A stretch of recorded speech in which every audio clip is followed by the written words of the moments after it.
Hello students, कैसे हैं आप सब लोग। उम्मीद करती हूँ सब अच्छे होंगे और स्वस्थ होंगे। मैं Meena Rana ICT virtual class में आपका स्वागत करती हूँ। स्टूडेंट्स, हम पढ़ रहे हैं क्लास 9 की हिंदी व्याकरण में हम अलंकार पढ़ रहे थे और इससे पहले लेक्चर में हमने शब्द अलंकार के भेद पढ़े और अर्थालंकार के भेद हम पढ़ रहे थे। उपमा अलंकार आपको बता दिया था कि जहाँ दो असमान वस्तुओं या व्यक्तियों की तुलना की जाती है वहां पर उन दोनों व्यक्तियों में कुछ समानता दिखाई जाती है या तुलना की जाती है, तो वो जो है वहां पर आपका उपमा अलंकार होता है। यानी कि किसी एक वस्तु या व्यक्ति की किसी दूसरे वस्तु या व्यक्ति से हम तुलना करते हैं, उसे समानता दिखाते हैं, तो वो आपका उपमा अलंकार होता है। इसके तीन यहाँ पर अलग अलग हमने भेद बताए थे, उपमेय, उपमान और जो समान धर्म है, जिससे भी आप क्या कर रहे हैं, समानता कर रहे हैं या समानता या तुलना दिखा रहे हैं। तो देखिए, उपमेय जिस वस्तु की तुलना की जाती है उसे उपमेय, और जिससे तुलना की जाती है या समानता की जाती है वो आपका उपमान कहलाता है। ठीक है, तो इसके आप कुछ उदाहरण प्रीवियस लेक्चर में लिख चुके थे। साधारण धर्म जो समान गुण या विशेषता होती है, वाचक शब्द यहाँ पर क्या हो सकते हैं, सा, सी, तुल्य, तुल्य, सम, जैसा, ज्यों, सरिस के समान आदि शब्द यहाँ पर वाचक शब्द कहलाते हैं। चलिए, तो उपमालंकार के यहाँ पर कुछ उदाहरण लिख लीजिएगा। कर, कमल, सा कोमल है। ऊपर दिए गए उदाहरण में कर अर्थात हाथ को कमल के समान कोमल बताया गया है और इस उदाहरण में कर उपमेय है, क्योंकि हाथ की हम क्या कर रहे हैं, तुलना कर रहे हैं, किससे, कमल से। कर कैसा है, कमल के समान कोमल है, और यहाँ पर जो साधारण धर्म है कोमल है। क्यों, क्योंकि हम हाथ और कमल दोनों को ही क्या बता रहे हैं, दोनों ही आपके कोमल हैं। ठीक है, सा आपका वाचक शब्द है। चलिए,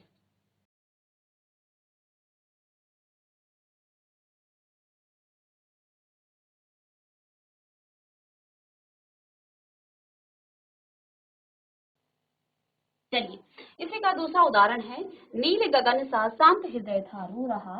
दिए गए उदाहरण में हृदय की नील गगन से तुलना की गई है। इस वाक्य में हृदय उपमेय है। क्यों, क्योंकि हृदय की हम तुलना कर रहे हैं, किसके साथ समानता दिखा रहे हैं, नील गगन, नीले आसमान के साथ। और शांत हृदय, शांत यहाँ पर आपका साधारण धर्म है, क्योंकि यहाँ पर कहा गया है कि हृदय को जो है नीले आसमान की तरह शांत होना चाहिए। सा यहाँ पर आपका वाचक शब्द है। तो ये आपका उपमा अलंकार के कुछ और उदाहरण है। पीपर पात सरिस मन डोला। ऊपर दिए गए उदाहरण में मन को पीपल के पत्ते की तरह हिलता हुआ बताया जा रहा है। इस उदाहरण में मन जो है आपका उपमेय है, क्योंकि मन की हम तुलना कर रहे हैं, समानता दिखा रहे हैं, किसके साथ, पीपर पात के, पीपल के पत्ते के साथ। ठीक है, और डोला यहाँ पर क्या है, साधारण धर्म है, एवं सरिस अर्थात के समान आपका वाचक शब्द है। नेक्स्ट है हाय फूल सी कोमल बच्ची। तो इनको हम कर चुके थे, इसलिए हम जल्दी से इसे एक बार रिवाइज करेंगे। हाय फूल सी कोमल बच्ची, ऊपर दिए गए उदाहरण में बच्ची को फूल की तरह कोमल बताया जा रहा है। इस उदाहरण में बच्ची आपका उपमेय है और फूल आपका उपमान है। कोमल आपका साधारण धर्म है और सी आपका यहाँ पर वाचक शब्द है। तो ये था आपका उपमा अलंकार। आगे रूपक अलंकार क्या होता है, नेक्स्ट हेडिंग डालिएगा रूपक अलंकार। नेक्स्ट लिखेंगे रूपक अलंकार। देखिए क्या कहा गया है, जब गुण की अत्यंत समानता के कारण उपमेय को ही उपमान बता दिया जाए, यानी उपमेय और उपमान में अभिन्नता दर्शाई जाए, यानी कि इनमें कोई भिन्नता नहीं है, तब वह रूपक अलंकार कहलाता है। रूपक अलंकार में उपमान और उपमेय में कोई अंतर नहीं दिखाई पड़ता है। ठीक है, रूपक अलंकार में उपमान और उपमेय में कोई अंतर नहीं दिखाई पड़ता है। ठीक है, मैया मैं तो चंद्र खिलौना ले हूं। तो ऊपर दिए गए उदाहरण में चंद्रमा एवं खिलौने में समानता न दिखाकर चांद को ही खिलौना बोल दिया गया है। अब देखिए, उपमा अलंकार में हम क्या करते हैं, तुलना करते हैं कि भाई इसकी तरह होना चाहिए। जैसे हमने कहा पीपर पात सरिस मंडोला, जैसे पीपल का पत्ते में जो आप पानी रखते हैं ना, तो वो क्या होता है, हिलता रहता है। ऐसा ही हमारा मन भी है, हमारा मन भी स्थिर नहीं है, वो भी हिलता रहता है। ठीक है, तो मन की हृदय से तुलना की, पीपल के पत्ते से तुलना की गई है। अब यहाँ रूपक अलंकार में हम किसी चीज को रूप दे देते हैं, बिल्कुल उसमें अभिन्नता दिखाते हैं। जैसे यहाँ पर क्या लिखा है, मैया मैं तो चंद्र खिलौना ले हूं। तो यहाँ पर चंद्रमा और खिलौने, चंद्रमा को ही खिलौना बोल दिया गया है, चंद्र खिलौना, चंद्रमा को ही खिलौना बोल दिया गया है। दोनों में समानता न दिखाकर चांद को ही खिलौना बोल दिया। अतः यहाँ पर आपका रूपक अलंकार है, चांद को खिलौने का रूप दे दिया। ठीक है, इसलिए यहाँ पर आपका रूपक अलंकार है। तो इसका उदाहरण आप लिख लेंगे और साथ में इस परिभाषा को भी लिख लीजिएगा। जब गुण की अत्यंत समानता के कारण उपमेय को ही उपमान बता दिया जाए। यहाँ पर भी दो चीजें हैं, चंद्रमा को खिलौना कहा गया है, तो चंद्र आपका खिलौना क्या है, आपका उपमेय है, और चंद्र आपका क्या है, उपमान है। जब उपमेय और उपमान दोनों में अभिन्नता दर्शाई जाए, भाई चंद्रमा उपमेय ही आपका उपमान है, चंद्रमा खिलौने, चंद्रमा को ही खिलौना कहा गया है, तो ये रूप दिया गया है, चंद्र को खिलौने का रूप दिया गया है, इसलिए यहाँ पर रूपक अलंकार है। चलिएगा लिखें।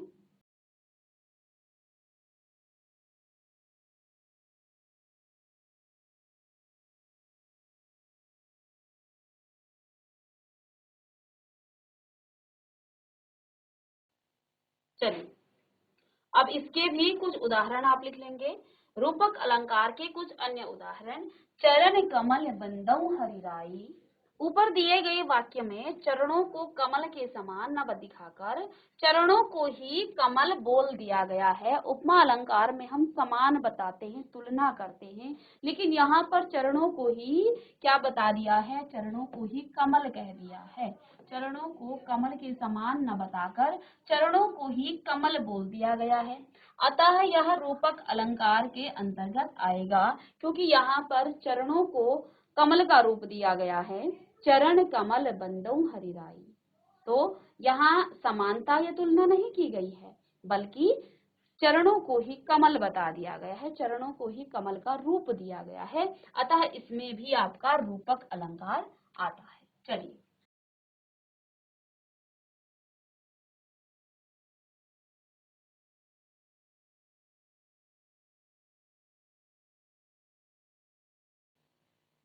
चलिए नेक्स्ट लिखिए। आगे है, शशि मुख पर घूंघट डाले अंचल में दीप छिपाए। यहाँ पर आप देख रहे हैं कि मुख आपका उपमेय है और शशि यानी कि चंद्रमा उपमान है, और इसमें जो है शशि मुख, मुख को ही क्या कह दिया है, चंद्रमा कह दिया है। तो उपमेय पर शशि अर्थात चंद्रमा उपमान का के होने का आरोप है, अर्थात रूप दिया गया है, शशि मुख यानी कि चंद्रमा के समान मुख। ठीक है, चलिए तो इसमें भी आपका क्या है, रूपक अलंकार है।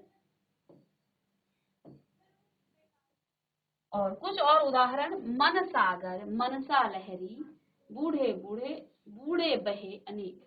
तो ऊपर दिए गए उदाहरण में मन उपमेय है और सागर आपका उपमान है, और मनसा यानी इच्छा, उपमेय पर लहर अर्थात उपमान का आरोप है। यहाँ उपमान एवं उपमेय में अभिन्नता दर्शाई जा रही है, अतः यह उदाहरण रूपक अलंकार के अंतर्गत आएगा। चलिए अब नेक्स्ट यहाँ पर आपका आगे है अतिशयोक्ति अलंकार। कभी हम क्या करते हैं, बातों को बढ़ा चढ़ाकर कहते हैं। किसी काव्य रचना में आपने देखा होगा, कवि क्या करता है, बातों को बढ़ा चढ़ाकर आपके सामने प्रस्तुत करता है। तो ऐसे काव्य में आपका अतिशयोक्ति अलंकार होता है, क्योंकि हम बातों को अत्यधिक बढ़ा चढ़ाकर कहते हैं। तो आइए अतिशयोक्ति अलंकार लिखिएगा। अतिशयोक्ति शब्द दो शब्दों की संधि से बना है, अतिशय अर्थात बढ़ा चढ़ाकर, और उक्ति अर्थात बात। अतः अतिशयोक्ति का अर्थ हुआ बढ़ा चढ़ाकर कही गई बात। जहाँ किसी वस्तु पदार्थ अथवा कथन उपमेय का वर्णन लोक सीमा से बढ़कर प्रस्तुत किया जाए, वहां पर अतिशयोक्ति अलंकार होता है। ठीक है, और इसको समझने के लिए सबसे पहले इसमें जो है आप इसके उदाहरण को देखिए। आगे नदियां पड़ी अपार, घोड़ा कैसे उतरी पार। राणा ने सोचा इस पार, तब तक चैतक था उस पार। इसका उदाहरण देखिए। इस उदाहरण में चैतक की शक्तियों व उसकी स्फूर्ति का बहुत ही बढ़ा चढ़ाकर वर्णन किया गया है। क्या कहा कि आगे नदियां, जब महाराणा प्रताप अपने घोड़ा, जो उनका घोड़ा था चैतक, उसको लेकर के युद्ध में जो है आगे जा रहे थे, तो आगे नदियां पड़ी अपार। जब नदियां पड़ी, घोड़ा कैसे उतरे पार। अब राणा जी जो है इस पार सोच रहे हैं और उनके सोचते सोचते तब तक घोड़ा या चैतक था उस पार। तो यहाँ पर सिर्फ सोचने मात्र से क्या वो घोड़ा नदियों, हालांकि उसमें बहुत स्फूर्ति है, उसमें बहुत सारी शक्तियां हैं, वो बहुत तेज था, लेकिन ये जो है यहाँ बात को बढ़ा चढ़ाकर कहा गया है। क्या कहा गया है? आगे नदियां पड़ी अपार, घोड़ा कैसे उतरे पार। राणा ने सोचा इस पार, तब तक चैतक था उस पार। चलिए,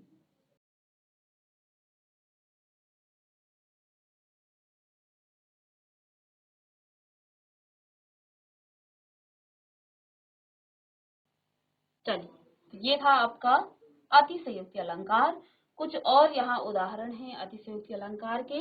तो देखिए, हनुमान की पूंछ में लगन न पाई आग, लंका सिगरी जल गई, निशाचर भाग गए, निशाचर भाग।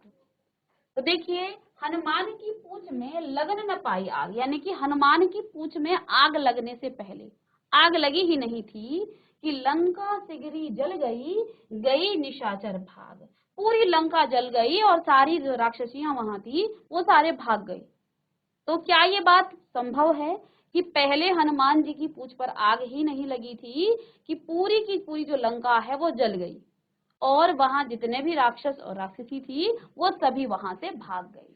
तो ये बात भी यहाँ बढ़ा चढ़ाकर कही गई है। जबकि जब आग लगी थी उसके बाद जो है हनुमान जी ने पूरी लंका को जलाया था।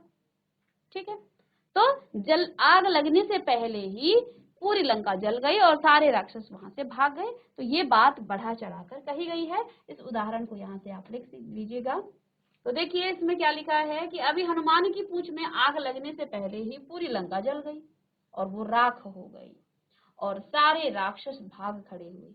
यह बात बिल्कुल असंभव है, क्योंकि ये बात सब, जब हनुमान जी की पूंछ पर आग लगी थी तब उन्होंने पूरी लंका को जलाया था, लेकिन आग अभी लगी नहीं और उससे पहले ही लंका जो है जल करके राख हो गई। ये बात असंभव है। इस बात को बढ़ा चढ़ाकर कहा गया है एवं लोक सीमा से ये बढ़ा चढ़ाकर वर्णन किया गया है। अतः यह उदाहरण अतिशयोक्ति अलंकार के अंतर्गत आता है। चलिए, कुछ और उदाहरण यहाँ पर देखिए। देख लो साकेत नगरी है यही, स्वर्ग से मिलने गगन में जा रही। देख लो साकेत नगरी है यही, स्वर्ग से मिलने गगन में जा रही। यहाँ एक नगरी की सुंदरता का वर्णन किया जा रहा है। यह वर्णन बहुत ही बढ़ा चढ़ाकर किया जा रहा है। धनुष उठाया जो ही उसने, और चढ़ाया उस पर बाण, धारा सिंधु नभ कांपे सहसा, विकल हुए जीवों के प्राण। ये भी अतिशयोक्ति अलंकार का ही उदाहरण है। क्या कहा गया है? धनुष उठाया जो ही उसने, और चढ़ाया उस पर बाण, धरा सिंधु नभ कांपे सहसा, विकल हुए जीवों के प्राण। तो अर्जुन ने धनुष उठाया और उस पर बाण चढ़ाया, तभी धरती, आसमान और नदियां कांपने लगी और सभी जीवों के प्राण जो है निकलने को हो गए। और ये जो बात लिखी है ये बिल्कुल भी असंभव है। अतः यह उदाहरण भी आपका अतिशयोक्ति अलंकार के अंतर्गत ही आता है, क्योंकि इसमें भी बातों को बढ़ा चढ़ाकर कहा गया है। चलिएगा, तो ये था आपका अतिशयोक्ति अलंकार। और अंतिम यहाँ पर आपका है मानवीकरण अलंकार। अब मानवीकरण अलंकार क्या होता है? जब हम प्राकृतिक चीजों का मानवीकरण करते हैं, जो प्राकृतिक वस्तुएं हैं या प्राकृतिक घटनाएं हैं, उनका हम मानव की तरह, यानी हमने कहा कि फूल हंस रहे हैं, तो क्या फूल हंसते हैं? क्या ऐसा संभव है? नहीं, मानव हंसते हैं, इनका मानवीकरण कर दिया। हमने कहा कलियां मुस्कुरा रही हैं, तो क्या ऐसा संभव है? ऐसा नहीं है। लेकिन ये प्राकृतिक चीजें हैं, प्राकृतिक वस्तुएं हैं, प्राकृतिक घटनाएं हैं, उनको हम मानव की तरह, जो मानव करते हैं काम, मानव जो कृत्य, जो घटनाएं होती हैं उनसे दर्शाते हैं, तो वो आपका मानवीकरण अलंकार कहलाता है। लिखेंगे, जब प्राकृतिक वस्तुओं कैसे पेड़ पौधे, जैसे, कैसे ना लिखें, सिर्फ जैसे लिखें, जैसे पेड़ पौधे बादल आदि में मानवीय भावनाओं का वर्णन हो, यानी निर्जीव चीजों में सजीव होना दर्शाया जाए, तब वहां पर मानवीकरण अलंकार आपका आता है। ठीक है, जैसे उदाहरण के लिए लिखेंगे, फूल हंसे हंसे कलियां मुस्काई। तो फूल हंस रहे हैं और कलियां मुस्कुरा रही हैं। हंसने और मुस्कुराने का जो काम है वो कौन करते हैं? ये जो क्रियाएं हैं ये काम करता है मनुष्य, क्योंकि फूलों और कलियों का यहाँ मानवीकरण कर दिया गया है। फूल आपको हंसते हुए दिखाई देते हैं, फूल खिलेंगे लेकिन हंसेंगे नहीं। तो क्या लिखा है? फूल हंसे और कलियां मुस्काई। तो ना तो फूल हंसते हैं और ना ही कलियां मुस्काती हैं। ये तो सब मानव द्वारा किए गए कृत कार्य हैं, तो इनका मानवीकरण किया गया है, इसलिए इसमें आपका मानवीकरण अलंकार है। तो प्राकृतिक वस्तुओं और प्राकृतिक जो चीजें हैं, जो घटनाएं हैं, उनका जब मानवीय भावनाओं से मानवीकृत किया जाता है तो वहां पर आपका मानवीकरण अलंकार आ जाता है। उदाहरण के लिए फूल हंसे और कलियां मुस्कुराई। आगे देखिए इसके कुछ और उदाहरण। आगे कहती हैं यहाँ पर मानवीकरण के कुछ और उदाहरण। कलियां दरवाजे खोल खोल जब झुरमुट में मुस्कुराती हैं। तो यहाँ फिर से जो है कलियों को दरवाजे खोल खोल कर झुरमुट में मुस्कुराते हुए वर्णित किया गया है। फिर से कलियों को मुस्कुराने का यहाँ पर बात की गई है। ये भी जो है मानव द्वारा कृत कार्य है। आगे देखिए, मेघ आए बड़े बन ठन के संवर के। अब बन ठन के और संवर के कौन आता है? मानव आता है। मेघ आए बड़े बन ठन के संवर के, तो इसमें बादल बड़े सज धज कर आए, लेकिन ये जो क्रिया है सज धजने का, ये काम तो मनुष्य करता है। आपने कभी जानवरों को देखा है हंसते हुए, या फिर आपने किसी पेड़ को देखा है या बादल को देखा है कि वो सज धज कर आया है? ठीक है, तो इसमें भी इनका बादलों का क्या किया गया है? मानवीकरण किया गया है। आगे नेक्स्ट देखिए, मेघमय आसमान से उतर रही है संध्या सुंदरी परी सी धीरे धीरे। अब यहाँ पर क्या बताया गया है? संध्या को सुंदरी परी की तरह जो है धीरे धीरे आसमान से नीचे उतर रही है। क्या कहा गया है? जो संध्या है वो किसी सुंदर परी की तरह धीरे धीरे, जब शाम होती है ना, रात होती है शाम के बाद, तो धीरे धीरे क्या होता है? अंधेरा छाता है। तो उस संध्या को ही क्या कहा गया है? सुंदर परी की तरह ऐसा लग रहा है कि वो धीरे धीरे उतर रही है, ऐसा यहाँ पर कहा गया है। तो ये सारे काम कौन करता है? मानव करता है। ठीक है, बन ठन के सज संवर करके कौन आता है? मानव आता है। सुंदर परी कौन है? ये मानव के लिए कहा गया है। फिर इसके बाद यहाँ पर कलियों को कहा गया है कि भाई वो क्या कर रहे हैं? वो मुस्कुरा रहे हैं। तो ये भी मानव द्वारा कृत कार्य हैं। तो जब प्राकृतिक घटनाओं का या प्राकृतिक चीजों को हम क्या करते हैं? मानव के साथ क्या करते हैं कि जैसे हम मानव जो काम करते हैं वो प्राकृतिक चीजों को हम कह रहे हैं कि वो इस तरह के काम कर रहे हैं, तो उसमें आपका मानवीकरण अलंकार है। ठीक है, तो ये था आपका अलंकार। और नेक्स्ट क्लास में हम फिर इसके प्रश्न उत्तर करेंगे, तो इसको भी आप लिख लीजिएगा। तो चलिए स्टूडेंट्स, आज की क्लास में हमने अलंकार और अलंकार के भेद पढ़े, जिसमें आपके शब्दालंकार और अर्थालंकार, इन सभी के भेद पढ़ लिए हैं हमने। और नेक्स्ट क्लास में हम इसके कुछ प्रश्न लेके आएंगे। तो मिलते हैं नेक्स्ट लेक्चर में, तब तक के लिए थैंक यू।